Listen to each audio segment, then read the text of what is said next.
tvivl om, at den kære herre, Sean White, sidder på hele snowboardmarkedet. Manden vil have mere.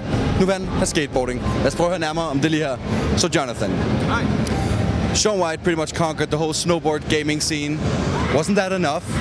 Well, he's also skateboarding, so of course he needed to have this side of the game too. The new game. Undoubtedly, skate has a lot of the market and pretty much revolutionized the whole skateboard gaming scene. Yeah. How can you do this as well? Well, it's not a skateboarding game, it's a skateboarding adventure. Now, of course, yes, a lot of the skateboarding has been covered already, but it's been covered for the hardcore crowd, I mean, we feel.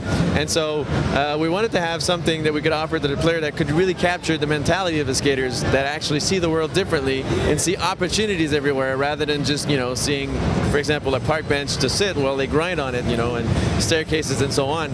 So by doing this, we wanted to show the player that actually skating could change the world, because as you're going, you have different uses or different purposes for the things that are around you than the actual, regular people would have. And so this is really what we captured with the game here. Influencing the world, changing the world through your skateboarding. And also, we wanted to allow the player to create his own little skate paradise. So this is happening as you're doing what we call shaping. And shaping happens for grinds, for verts, and for ground. And you can just actually, on the fly, create your own path and reset it and create another path if you want, so it's endless. So I could be grinding a rail and then ending it off with building a mini ramp or whatever.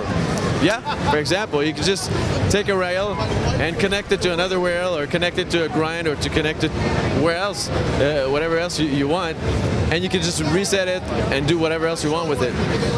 Because right now, skateboard games are pretty much divided into the whole Tony Hawk section, which is kind of like extreme skateboarding, a lot of points build-ups and stuff, and you have skate, which is really realistic. Did you draw any inspiration from those two parts of the skateboarding game industry?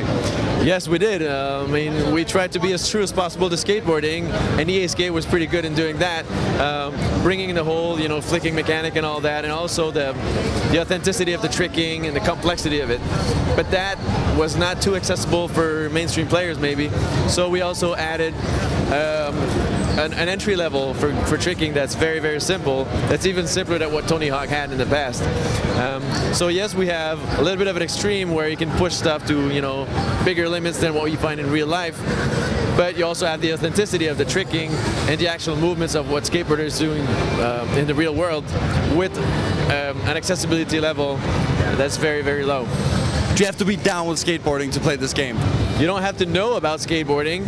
You can just be, mom and dad and start playing a skateboarding game, because it's very, very simple. The game is not about being good skateboarding and being an expert at skateboarding. It's about, playing the storyline and actually the adventure. But if you want to, that layer of and then depth of tricking and expertise is also there for you to play with and to enjoy. There's been a lot of reveals here at E3. We saw Kinect and we saw PlayStation Move and stuff like that in 3D as well. Have you looked into any possibilities in the future with this game? Well, yes. Actually, the game as it ships supports stereoscopic 3D. So if you have a 3D television, boom, there you go. Games in 3D for you. No Kinect or PlayStation Move yet, but we'll see.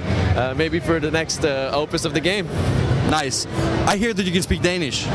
Yes, I do. Smoking, starken, spitting, and strucken. How's that? Yeah, exactly. I agree. That's nice. Thanks. Thanks a lot. Take care.